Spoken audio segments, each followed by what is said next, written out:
Assalamualaikum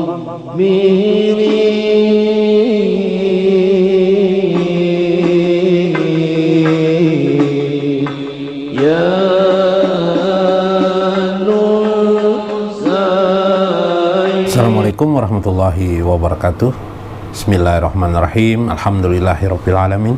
Wassalatu wassalam ala sayyidina wa nabiyina Muhammad wa ala alihi washabihi ajmain. Hadirin jamaah Masjid Ta'lim yang berbahagia, mudah-mudahan tetap berbahagia sekalian. Mudah-mudahan Allah Subhanahu wa taala memberikan taufik dan hidayah kepada kita sekalian. Amin ya rabbal alamin. Dan mudah-mudahan juga kita selalu mengucapkan salawat dan salam kepada junjungan kita Nabi besar Muhammad sallallahu alaihi wasallam, abada ila akhiri hayatika, sampai kepada akhir hayat semua kita ya. Kita teruskan tentang kitab Fathur Rabbani di Syekh Abdul Qadir Jailani ya, bagaimana beliau mengaplikasikan ma'rifatullah itu dalam kehidupan sehari-hari, bentuk perilakunya kita yang sudah mengenal Allah Subhanahu wa ta'ala. Di sisi-sisi mana kita memahami ketuhanan, sisi itulah kita bagaimana kita menjadi dalam perilaku hidup kita. Bukan kita mencari surganya, tapi yang kita cari adalah keredaan Allah Subhanahu wa ta'ala. Dan keredaan Allah Subhanahu wa ta'ala kita dapatkan melalui suatu proses hatta tak tiakal yakin, sampai kematian, sampai kepada kita semuanya. Itulah yang kita kembangkan, atau dalam bahasa ilmu ma'rifatullah adalah kurbah Allah, agar tetap dalam kurbah Allah Subhanahu wa ta'ala. Wa qala al-mu'allif rahimahullah, berkata Syekh Abdul Qadir Jailani, kumu min mu'ayyidil ma'asiyah, tegakkanlah kekuatanmu untuk melawan maksiat itu, sesuatu yang sifatnya menentang Allah, sesuatu yang sifatnya berlawanan dengan Allah Subhanahu wa ta'ala, yaitu pada syariat-syariat johir yang sudah kita pahami, syariat-syariat johir yang oleh Syekh Said Muhammad Ibnu Alawi kemarin ada 10 besar, peringkat 10 besar syariat itu yang diperhatikannya. Nanti buka di episode-episode itu.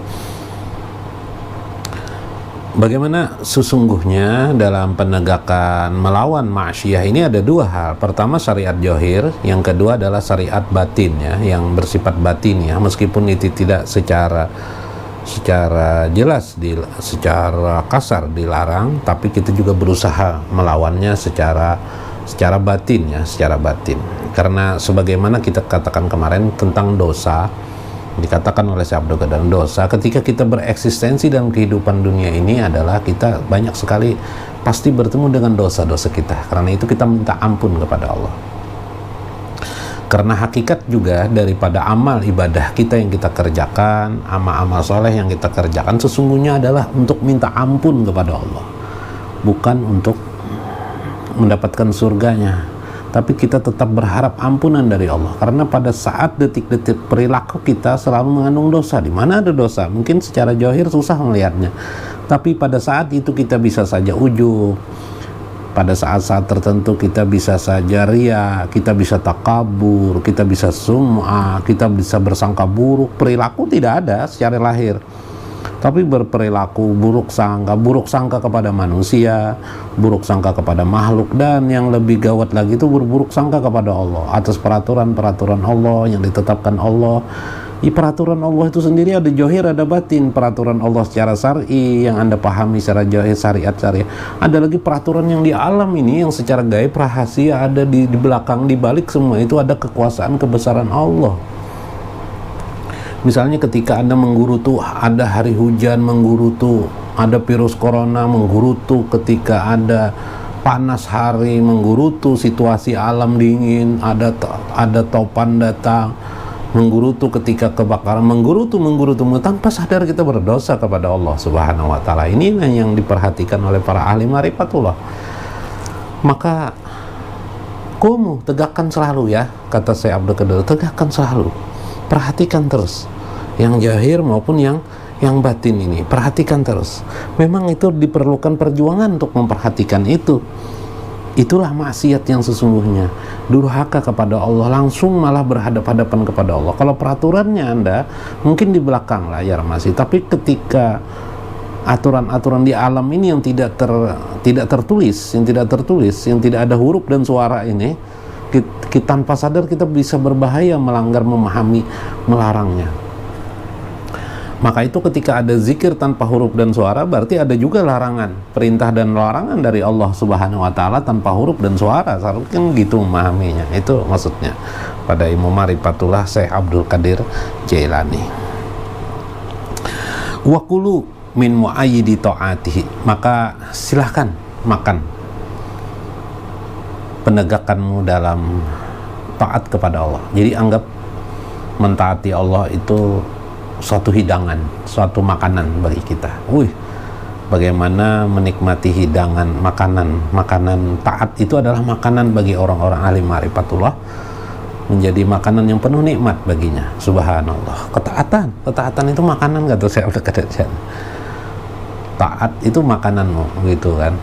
Nah, ini suatu hal yang mungkin tak terpikirkan, bagaimana ketaatan itu juga pada batin, yaitu memahami alam semesta ini, dimana sebenarnya banyak ada rintangan-rintangan, banyak juga larangan, banyak juga perintah-perintah Allah, banyak juga memberikan semangat bagi kita, banyak di situ kenikmatan, keindahan, yaitu keindahan jamal Allah Subhanahu wa taala, bila kita bisa mampu memahaminya. Jangan sampai kita salah memahami tentang masalah-masalah seperti ini tadi itu. Wah paju hududahu, maka peliharalah batas-batas Allah itu yang ada di alam semesta ini. Ai fi alam, pada alam, yaitu alam nasut, tentang alam nasut, alam kemanusiaan ini. Ada lagi alam misal, pada alam misal. Nah, alam misal itu jangan berpikir buruk, jangan tulul amal, jangan menghayal terlalu banyak yang tidak memungkinkan, hayal saja yang memungkinkan. Nah, itu juga ada rintangan di dalam itu. Hududahu, batas-batasnya. Pada alam ruh juga ada. Nah, makanya kalau orang alim ma'rifatullah, dia berpikir pada 7 alam, dimensi alam ya. Jadi berpikirnya satu pandangan di 7 alam. Alam nasut, alam manusia, alam kita makhluk ini yang terlihat, kemudian alam misal, alam pikiran, yang ketiga adalah alam ruh, bagaimana kita memahaminya alam ruh, alam malak, alam malaikat, kemudian yang keempat alam mulki, yang kelima alam mulki ya, alam mulki ya, atau disebut juga alam sultani yang kemarin tentang 4 ruh itu. Kemudian masuk lagi kepada alam jabarut, kemudian sampai ke-7 adalah alam disebut dengan alam lahut ya, alam ketuhanan. Maka pelihara saja hududahu, batas-batasnya sesuai makom kita masing-masing. Nah, mungkin kita sampai 1 tingkat aja ya, 1 tingkat, 2 tingkat ya alhamdulillah, 3 tingkat alhamdulillah lagi, 4 tingkat alhamdulillah lagi, dan seterusnya. Ijazah akumul yusra fashkuruhu, maka apabila datang kemudahan bersyukur saja kepadanya. Wa ijazah akumul usra, bila datang kesulitan silahkan patubu min junubikum, maka perlu kalian bertobat kepada Allah. Kenapa ada kesulitan?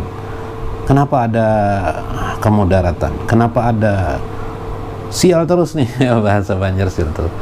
Maka patubu ilallah min junubikum, cepat-cepatlah bertobat kepada Allah dari dosa-dosa kalian. Cepat. Karena Allah berfirman di dalam Al-Quran itu, innama tusibahum bi ba'di junubihim, sesungguhnya kesulitan itu, musibah itu datang bi junubihim, karena disebabkan oleh dosa-dosa mereka. Mungkin ada dosa-dosa kita dalam hal itu. Maka kalau Anda ingin perlu juga wanakisu ampusakum, debat, perhatikan, periksa diri kalian, periksa ampusakum, periksa diri kalian, mungkin ada dosa. Jadi bila terlalu banyak kita kesulitan, beban hidup terlalu banyak, sempit rezeki dan sebagainya, perhatikan diri kita. Itu bermula biasanya kesulitan itu pada dosa. Fa innal haqqa aja wajalla, karena Allah Subhanahu wa taala laisa bizalamil abid. Karena di dalam Al-Qur'an Allah berfirman, laisa bizalamil abid. Allah tidak pernah menjolim hambanya. Anda sakit terus banyak macam-macam penyakit timbulan dari Anda. Coba lakukan taubat kepada Allah, periksa kesalahan-kesalahan diri, minta ampun kepada Allah. Itu akan mensirnakan penyakit-penyakit kita. Mungkin kita banyak berbuat jolim kepada orang, tidak sadari jolim johir maupun jolim batin. Mulai kita meminta ampun kepada Allah, meminta maaf kepada manusia, dan bersedekah, berzakat. Zakat lahir, zakat yang biasa kita keluarkan, sedekah yang biasa kita keluarkan dengan uang, dengan harta benda, dan satu lagi sedekah yang bersifat batin atau sedekah tarekah, yaitu sedekah mensedekahkan amal-amal yang pernah kita buat kebaikan untuk orang lain. Misalnya dengan membacakan orang surah Fatihah, menghadiahi Fatihah kepada orang, yang kata Syekh Abdul Qadir Jailani kemarin pada episode tertentu, seperti itu. Insya Allah kesulitan-kesulitan akan hilang pada diri kita. Mudah-mudahan bermanfaat apa yang disampaikan oleh beliau ini. Mudah-mudahan dimengerti. Wallahul muwaffiq wa aqwamut thoriq. Wassalamualaikum warahmatullahi